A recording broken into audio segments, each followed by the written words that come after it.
Hello, welcome back. So summer is closing on in. My kids go back to school in 1 week. What is today? Anyways, I don't know when by the time this comes out, I think they'll be back in school.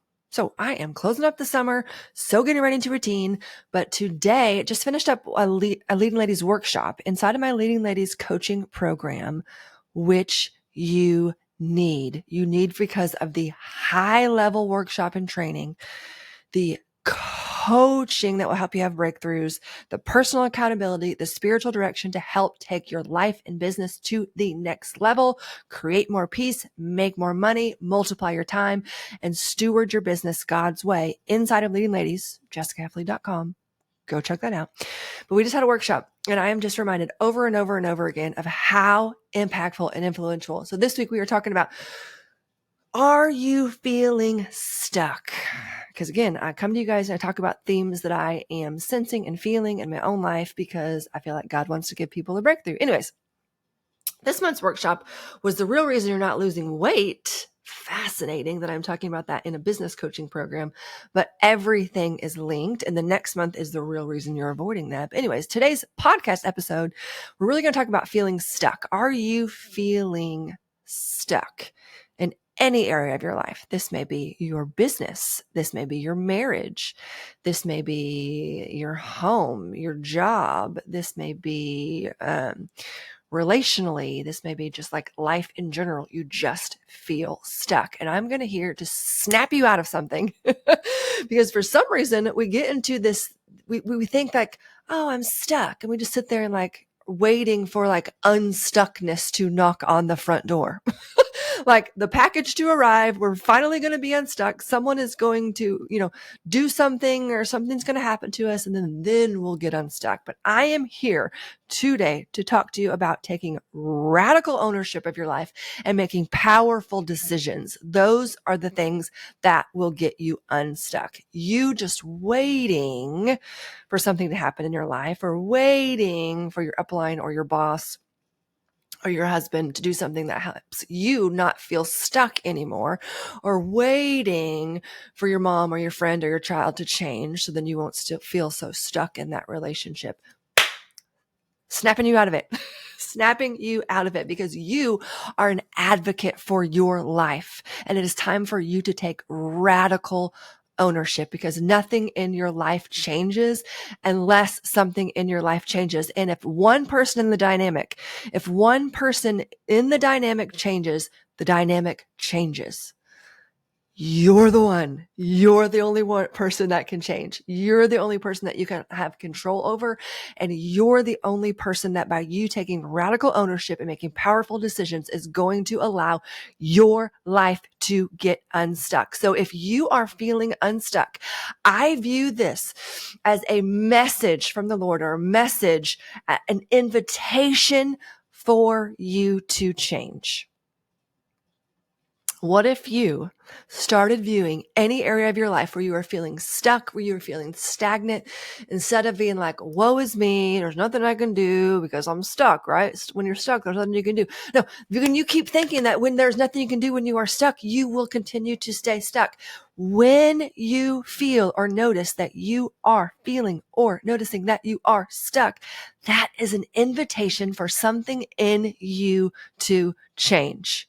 So, start with radical ownership because I'm teaching Leading Ladies. I am teaching you guys who want to create more peace and make more money, how to have radical ownership of your life, how to be an advocate for your life. Y'all, I gotta tell you this story. Oh my goodness. When I was thinking about like what I was going to talk about on this podcast today, two different stories came up of how I could have easily not been an advocate for my life. I could have easily just done what somebody else told me to do or suggested I should do. Anyways, y'all, I'm not even kidding. A couple years ago, it was after a vacation with me and Rob. Wink, wink. I knew that I had a UTI, a urinary tract infection. I had it one other time in my life. I was going to the bathroom. We talk about real stuff on this call. I was going to the bathroom all the time and was feeling some pain. I was like, I have a urinary tract infection. And so I set up an appointment with a new OBGYN. And they were recommended from a friend, and I set up my appointment with them. And I go in and I tell them, and he gives me this exam and he looks at some things. Y'all, I've had some babies. I've had some big babies. Okay. Let me preface it with that. And he looks at some things and he goes, and mind you, I am here for a UTI. I'm here to get my yearly checkup because I hadn't gone in a while, but to get some medicine for my UTI. And he checks me and then he pulls his head out from underneath the cover. He's like, okay, here's a pamphlet. You can schedule your hysterectomy on your way out with the secretary. And I was like, excuse me? And he was like, yeah, you can schedule that. And I was like, whoa, wait. I mean, like, there's no other, I came for a UTI. I mean, I know I have a little bit of prolapse or whatever. But he's like, there's no other options. Can I do some physical therapy? And he was just like so short with me, basically telling me nothing else would work. This is what I need to get done. Go ahead and get it over with. And I left that office honestly livid because I know enough about my own personal experience and some medical, anyways, I knew that I could get a second opinion. I knew that I should get a second opinion. I knew that I was able to I knew that was a wise thing to do in this situation, was get a second opinion. But I was livid because I know that there are hundreds and thousands of other people who don't think they can get a second opinion. They think, well, this is what the doctor told me to do. He's the medical professional. He said to do this. So this must be my only option. This must be what I must do. And I knew that was not true. I knew that I did not, at this time, I was probably around 35 years old. I did not need a hysterectomy. I did not need a major organ of my body cut out. Like, it was just like, no big thing. Like, this is a major surgery. Okay. No, thank you. And I still to this day have not had a hysterectomy. So all that to say, I learned from that day the importance of taking radical ownership of your life, not just letting somebody else tell you what to do or decide for you what to do, that there are options. There are other things I can look into. There is PT. There is things that I can prolong this, like, okay, another example of how you've got to take radical ownership of your own life because other people aren't going to do it. You ready for this other example? Newsflash. Nobody else cares more about you and your life than you do. This is why it's important to wake you up to this. You are going to be the catalyst for change. Okay, so I've been having for the last couple months some elbow pain, y'all. It's been incredibly frustrating. I've really looked into lots of like root causes of this because I love to lift weights and I haven't been able to weight train in months. It's been incredibly frustrating.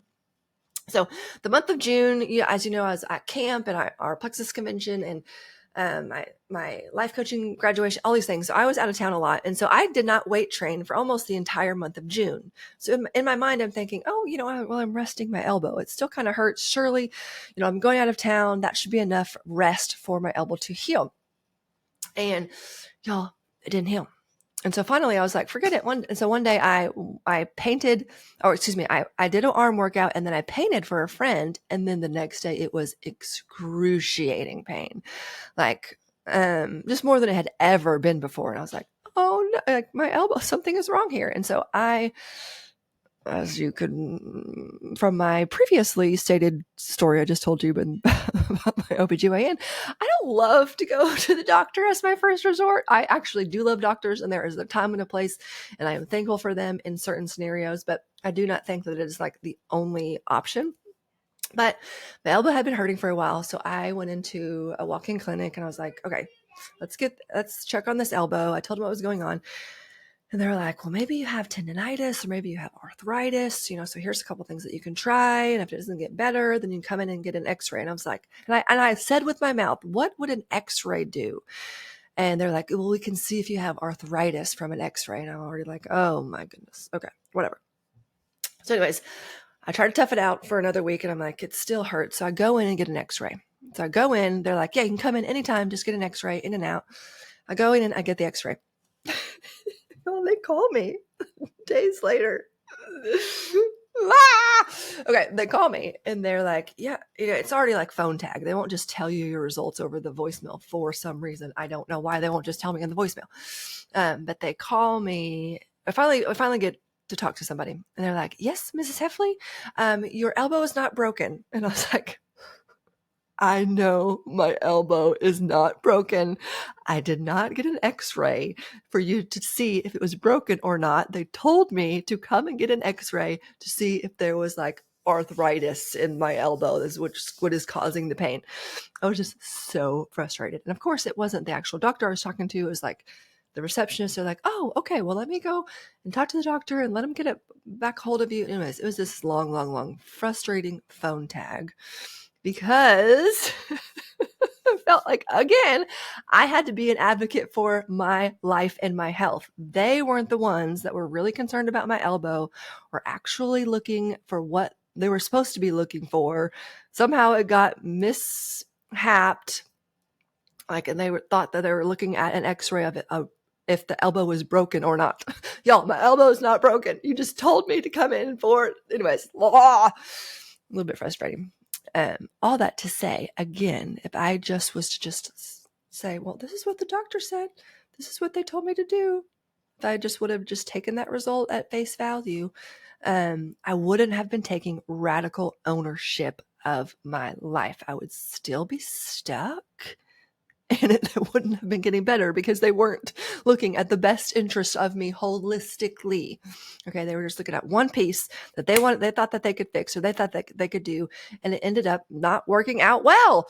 So, anyways, back to this feeling of you feeling stuck. I really want you to pause and ask yourself, if in light of you're feeling stuck, if this is an invitation for you to change, what about you needs to change in order for you to get unstuck, in order for that situation to get unstuck? It's something about you. Because again, you are the absolute only person that you can control. And so a victim mentality is to continue to stay in stuckness and to blame other people and other things for why you are stuck, when you have the power to make powerful decisions, which leads me to my second point of powerful decisions. You are capable of making powerful decisions to get a different result in your life. Some of you, it is time for you to hire that coach. It is time for you to join Leading Ladies to take radical ownership of your thoughts in your future and make powerful decisions to get unstuck. One of my favorite mottos is, because I used to very much get stuck in indecisiveness. Like it was a side effect of like perfectionism, not wanting to make a mistake, wanting to make sure it was perfect, not wanting to do anything wrong, blah, blah, blah, blah. But I have an anchor thought now that I cling to in order to help my life move forward, because if it's not moving forward, it's stuck, right? So here's my thought. I am capable of making a decision so life can move forward. So if you ever find yourself in a stuckness, or, trying to decide between two things, I don't know what to do. Yeah, it's keeping you stuck. You are a powerful person who is able to make powerful decisions, and you are capable of making a decision so life can move forward. It is time for life to move forward, friends, coworkers, business owners.